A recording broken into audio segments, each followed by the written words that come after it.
दोस्तों, क्या आपको पता है कि महात्मा गांधी की हत्या एक दिन में लिया गया फैसला नहीं था, बल्कि इसके पीछे महीनों की प्लानिंग, कई असफल प्रयास और एक बहुत बड़ी साजिश थी। भारत के इतिहास में 30 जनवरी 1948 का दिन सबसे बड़ा टर्निंग पॉइंट था। इस दिन सिर्फ एक इंसान की हत्या नहीं हुई थी, बल्कि एक विचारधारा को भी चुनौती दी गई थी। लेकिन यह अचानक नहीं हुआ, ये सब पहले से प्लान किया गया था।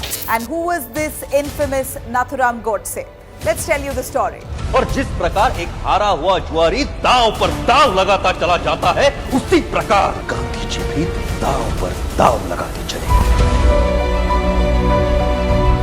बहुत कम लोग जानते हैं कि नाथूराम गोडसे ने गांधी जी को मारने की कोशिश पहले भी की थी। पहला प्रयास 20 जनवरी 1948 को दिल्ली में एक सभा के दौरान गांधी जी पर बम फेंकने की कोशिश हुई थी, लेकिन वो असफल रही। दूसरा प्रयास पुणे में भी गोडसे ने प्लान बनाया था, लेकिन सही मौका नहीं मिल पाया। लेकिन आखिर 30 जनवरी को शाम के 5:17 पर दिल्ली के बिड़ला भवन में गांधी जी रोज की तरह प्रार्थना सभा के लिए जा रहे थे। गोडसे भीड़ में घुसा। उसने पहले गांधी जी को प्रणाम किया और फिर 3 गोलियां दाग दी। गोडसे को लगता था कि गांधी जी मुसलमानों का पक्ष ले रहे हैं और भारत के बंटवारे के लिए जिम्मेदार हैं। वो मानता था कि पाकिस्तान को 55 करोड़ रुपए देने का फैसला गांधी जी का गलत था। उसने खुद अपनी गवाही में कहा था कि गांधी जी की अहिंसा नीति हिंदुओं को कमजोर बना रही है। गोडसे अकेला नहीं था, इसके पीछे एक पूरी विचारधारा थी। विनायक दामोदर सावरकर पर भी इस साजिश में शामिल होने का शक है। हिंदू महासभा के कई नेता भी इस हत्या से जुड़े हैं। जैसे ही गोली चली, गांधी जी गिर पड़े और उनके आखिरी शब्द थे, हे राम। पूरा देश हिल गया, लाखों लोग रो पड़े और गोडसे उसे तुरंत पकड़ लिया गया। गोडसे को 15 नवंबर 1949 को फांसी दे दी गई, लेकिन जाते जाते